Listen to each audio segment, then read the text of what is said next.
He thought he'd ruined me. He had no idea what was coming when my husband of 10 years confessed he was leaving me for a woman barely out of college.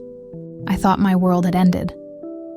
What I didn't know was that a single meeting with my lawyer would turn that heartbreak into the most satisfying justice I've ever seen. If you've ever been betrayed by someone who swore they loved you, hit like, subscribe, and buckle up, because this story proves karma doesn't need fire. Sometimes it shows up in a courtroom.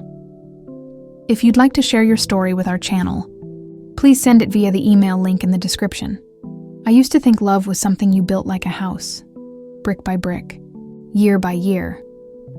For almost a decade, I believed that about Mark. We met in our late 20s, both exhausted from bad relationships and promising ourselves we'd do better this time. He was steady, charming in a quiet way, the kind of man who held doors and remembered how I took my coffee.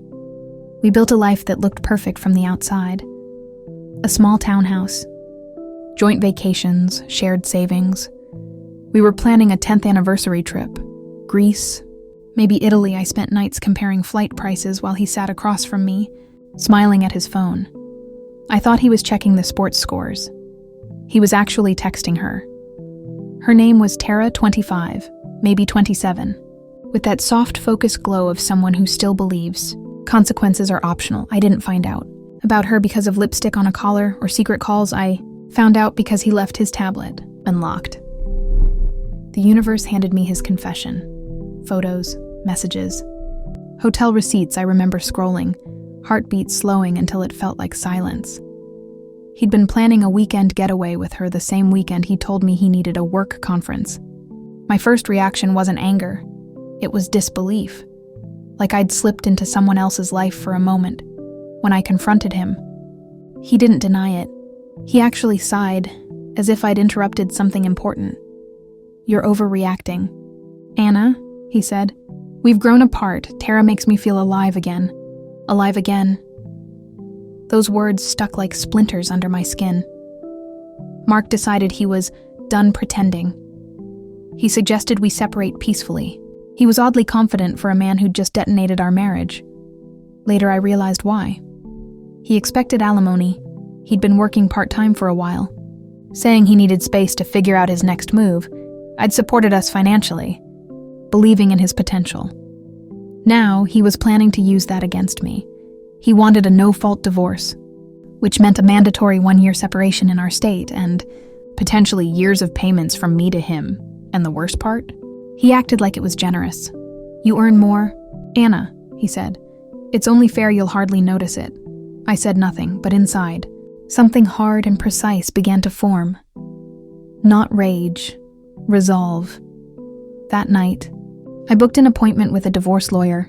If he was going to play this game, I'd learn the rules better than him. My lawyer was calm, efficient. A woman who'd clearly seen every flavor of betrayal. I told her everything. From the affair to the work conferences. She listened, then leaned back and smiled. The kind of smile that tells you a storm just shifted in your favor. "Anna, in this state, adultery voids alimony rights," she said. "If you can prove he cheated, he gets nothing." I blinked. Nothing? Nothing. And if you file on grounds of adultery, the 1-year separation rule doesn't apply. You can start proceedings immediately. I stared at her. I had proof, messages, pictures, timestamps, proof he'd practically handed me himself in that moment. The numbness broke every sleepless night, every lie I'd swallowed. It all coalesced into one clear thought. He's not taking another thing from me. She prepared the documents right there. All that remained was his signature. When he got served for the next few days, I played the role of the quietly heartbroken wife. Mark thought I'd accepted the situation. He even started bringing Tara around to pack some of his things. She floated through my living room, perfume too sweet, eyes too smug. "I just hope we can all move on peacefully," she said once, hand resting on his arm like she was already replacing me.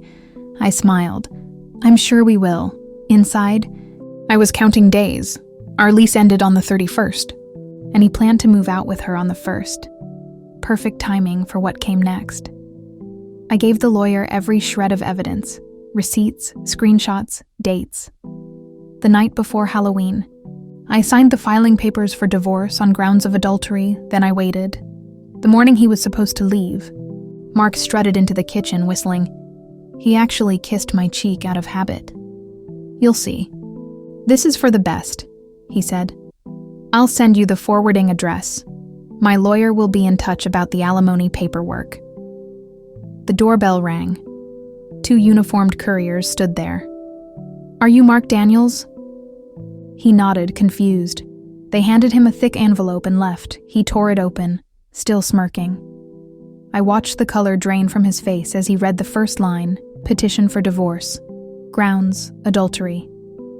He flipped pages like a man searching for a mistake. Then came the part where it spelled out, respondent forfeits all rights to spousal support due to evidence of infidelity. "What is this?" he demanded. I met his eyes, calm. "It's what happens when you cheat. Mark, you don't get rewarded for it." For the first time, he didn't have words. Even Tara froze, clutching her purse like it might save her. He stammered, You can't do this." "I already did," I said softly. He left that day with nothing but his suitcase. No alimony, no shared savings. Just the consequences he'd earned after he left. The silence in our home felt different, lighter.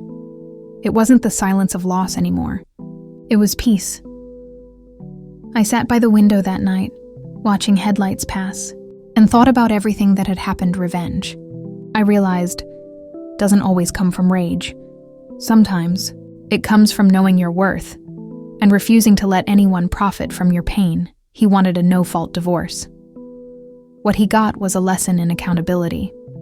If this story made you believe in quiet justice, tap that like button and tell me in the comments, what's the most satisfying karma you've ever seen hit someone who deserved it? And don't forget to subscribe for more true Reddit revenge stories that prove one thing. Sometimes, the calmest storms do the most damage.